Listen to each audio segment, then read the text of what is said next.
most is how but I what I just remember started most it up. You want to start it again? sure. My Sorry. Patti Schmook grief. My grief journey began on February 12th, 2012, when my 20-year-old son, Aaron, took his own life. It's hard to look back and remember where I was, but what I do remember most is how disconnected I felt from myself, from others, and from life itself. I remember there was a lot of brain fog. There was a lot of beating myself up and a lot of guilt and a lot of why. I experienced a lot of inconsolable crying, which, given the unimaginable had happened, inexplicably led to moments of clarity and peace. At first, nothing was more important to me than my grief or the fact that my son had died. I had a hard time caring about other people's problems. I spent a lot of time trying to figure out what I could have done differently, as if I could have found a way to reverse my son's death. Of course, I couldn't. I would say in many ways the grief I experienced was incapacitating as I retreated from and shunned the outside world. I wasn't formally diagnosed with anything, though I suppose if I had asked my therapist for a proper diagnosis, she probably would have used a term like situational depression. After my son died, I went to a therapist for about 6 weeks. We talked about using antidepressants, but there was something inside me that believed I needed to feel whatever pain came up. That dulling of the pain was going to prolong it, and that didn't seem like a good idea. I did find talking about my son and his death helpful for a while, but after a few weeks, I got tired of telling a story that could never end differently, of crying and feeling worse than when I left than when I walked in. Even though the therapist told me, we therapists love tears because it tells us that our patients are getting to the root of the problem, which never felt true to me. 6 years after Aaron died, I found myself considering following his lead and started making a plan to take my own life.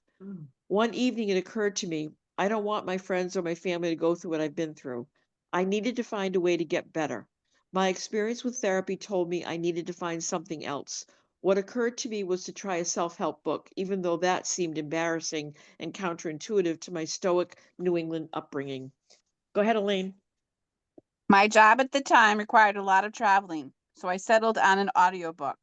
I picked a down to earth title, and even though I still couldn't believe I was doing this, that book changed my life. One suggestion I heard was to try meditation. I signed up for a group, and during meditation, we were directed to have a conversation with our Hierophant or wiser self. And during this experience, I heard two words very clearly: he's okay.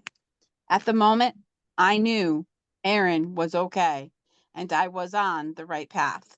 Over the next 4 years, I got into more books, hired coaches, decided to become a coach, and started facilitating my first grief group. Around this time, I discovered a coach who taught me how to self coach by analyzing thought content. What her method taught me was that thought, not circumstances, created our feelings. This was mind blowing to me, but something was missing.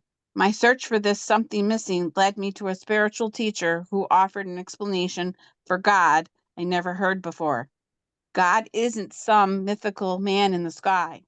God is a presence that is never an absence. This hit me like a ton of bricks.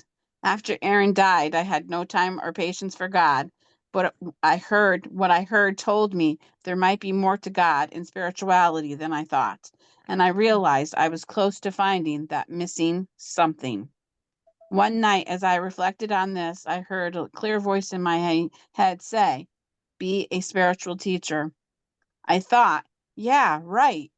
I'm not ready to be a spiritual teacher.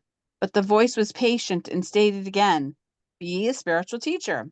So I said, "Okay, universe, if you can show me how to be a coach and a spiritual teacher, I'm in." The very next day, I got an offer for a free webinar given by a guy called Michael Neal, and have been hooked by the principles ever since. One of my biggest insights is that grief is an experience, not an identity. And like every other experience, grief is created moment to moment, from the inside out. I also realize the 5 stages of grief are a metaphor. They are, as Elizabeth Kubler-Ross intended, a description, not a prescription. I realized, of course, people experience these stages, not because they are actual stages, but because they are made of thought, powered by mind, and brought to life by consciousness. It only makes sense that when the thoughts of denial, anger, bargaining, depression, acceptance float through our minds, we are going to experience them. It also makes sense the analogies of grief include roller coasters or the tide, describing how all feelings go up and down and come and go, just as they are designed to. For me, the principles explain exactly why I feel what I feel and experience what I experience at any given moment and have transformed my life. Thanks to my understanding of the principles, even though I wish things had been different, I can see my son's psychological innocence. I can see how he got to the point where suicide seemed like his only option.